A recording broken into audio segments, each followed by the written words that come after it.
সভাপতি আমাদের মাননীয় প্রধানমন্ত্রী বিশেষ অতিথি যারা আছেন সবাই, আমি কারোর নাম বলছি সময় নেই।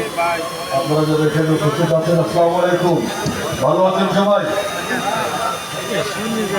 কথা বলবেন আমাদের মাননীয় প্রধানমন্ত্রী, অত্যন্ত ব্যস্ত মানুষ, তিনি এসছেন আপনাদের এখানে রবীন্দ্রনাথের 165 বছর আগে যে মানুষটি জন্ম হয়েছিল তার পা পড়েছে এই এলাকায় বারবার, এবং তার স্মৃতি বিজড়িত এই এলাকা। আপনারা জেনে খুশি হবেন, সারা বাংলাদেশে আজকে রবীন্দ্রনাথের জন্মদিন আমরা পালন করছি আমাদের সংস্কৃতি বিষয়ক মন্ত্রণালয় থেকে।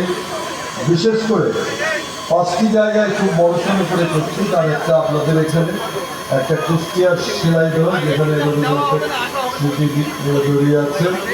একটা হচ্ছে আপনার পাবনার শাহজাদপুর, একটা হচ্ছে খুলনা, আরেকটা ঢাকা।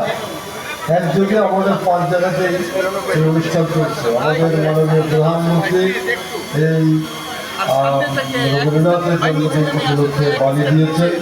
তিনি আমাদের রবীন্দ্রনাথের সাহিত্যকর্ম শিল্পকর্মের উপরে তিনি আমাদের বাণী দিয়েছেন, এবং আমাদের সরকার আজকে রবীন্দ্রনাথ সহ সমস্ত আমাদের সংস্কৃতিকে বাংলাদেশে বিকশিত করার জন্য, আরও উন্নতি করার জন্য, আরও মানুষমুখী করার জন্য বদ্ধপরিকর। কথা বলবেন আমাদের মাননীয় প্রধানমন্ত্রী। আপনারা সকলে ভালো থাকুন, শুভকামনা। ধন্যবাদ। ধন্যবাদ আমাদের আজকের অনুষ্ঠানের সম্মানিত বিশেষ অতিথি। আমাদের আজকের অনুষ্ঠানে সম্মানিত বিশেষ অতিথি জনাব মোহাম্মদ মিজানুর রহমান রিনু, এমপি, মাননীয় মন্ত্রী ভূমি মন্ত্রণালয়। স্যারকে অনুরোধ করবো আমাদের আজকের অনুষ্ঠানে